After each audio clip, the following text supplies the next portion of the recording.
Hey guys, Zachary Stockill here from retroactivejealousy.com, and in today's video I want to offer a few thoughts on how to best approach social media if you're dealing with anything like retroactive jealousy OCD, or any kind of obsessive or irrational jealousy in your relationship.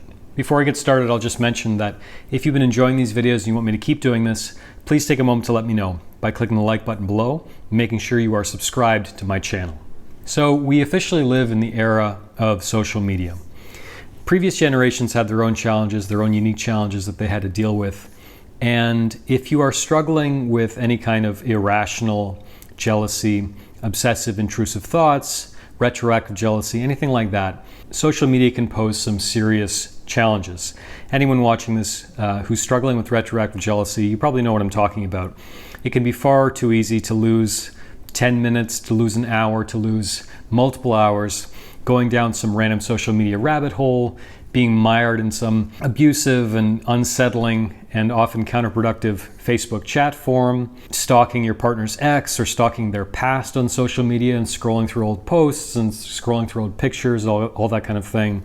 Needless to say, social media poses a lot of challenges for anyone struggling with irrational jealousy, retroactive jealousy, anything like that. So today I just wanted to offer a few thoughts on how people struggling with, we'll say, retroactive jealousy can approach social media.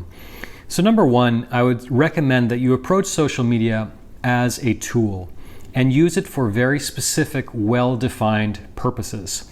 I think a lot of people, not just retroactive jealousy sufferers, but a lot of people get into trouble when social media is just kind of there and always available. You know, it's always an icon away, a click on the icon away on your phone, or you have a browser tab that's always open on Facebook.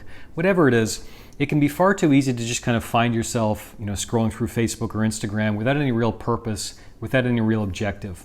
And aside from the implications, if you're struggling with retroactive jealousy, obsessive jealousy, aside from falling down one of those rabbit holes in social media, it's just an enormous waste of time. And again, it can be far too easy to lose all kinds of time falling down some random social media rabbit hole. So be clear about exactly what you want to use it for and which purposes you want it to serve in your life.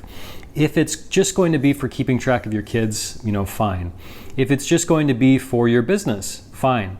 If you're going to specifically use it, as a way to relax and just kind of chill out for 10 or 15 minutes every night, fine. The point, I think, is to be a little bit more deliberate in terms of how you perceive it, the purpose it's going to fill in your life, and to think a little bit harder about exactly how you want to use it.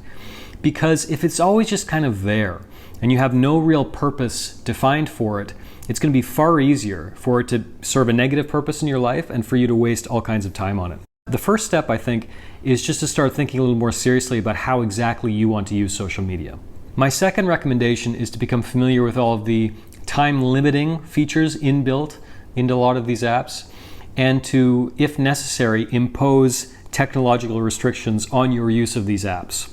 That's a complicated way of saying turn on the functions where the app will turn off after a certain period of use, or perhaps block certain accounts if you find yourself getting lost down them all the time, or if you find that you're wasting a lot of time scrolling through old posts and it's not really helpful. Again, being deliberate about our use of social media, be specific about using the app's functions and limiting the use where necessary. So to give you some examples, I find myself on Instagram sometimes just kind of randomly scrolling, and at the end of the day I'd realize I kind of wasted a bunch of time on Instagram today because I follow a bunch of music accounts and different political accounts and all this kind of thing. So I imposed a restriction on the app itself. I think I selected a function where every 15 minutes it pops up and says you've spent 15 minutes on Instagram today, and it shuts the app off. So these features can be really helpful. Now, for anyone struggling with retroactive jealousy, if you find yourself, looking at old pictures of your partner or their ex, or you find yourself searching for their ex's account or whatever it is, you can literally block that account from your usage. This is just an idea, and you might think this is a bit extreme, but social media can be enormously detrimental to the recovery of anyone struggling with retroactive jealousy, obsessive jealousy, anything like that. So again, coming back to this general theme of being deliberate about our use of social media, it might be worthwhile to block that account entirely. Above all else, if you're struggling with retroactive jealousy, irrational jealousy, obsessive thinking, anything like that, The main point I want to leave you with is to start thinking a little more seriously about how exactly you're using these apps and how these apps can actually serve you rather than you serving the app. Because the current model of these apps is they're a harvester of information. They often sell our information, and we are the product. The user of the app is the product. There are various benefits to that, and we certainly can experience a lot of the benefits of social media in our lives. I'm not saying that, oh, the evil social media companies, and I'm not talking about that. But I do think it's very important to think more seriously about how these apps can serve us, rather than ourselves becoming the product, and not letting these apps inspire and sometimes feed our worst instincts and impulses. Thanks for watching this video. If you found this useful or valuable, please take a moment to let me know by clicking the like button below and making sure you are subscribed to my channel. Thanks for watching, and I'll talk to you very soon.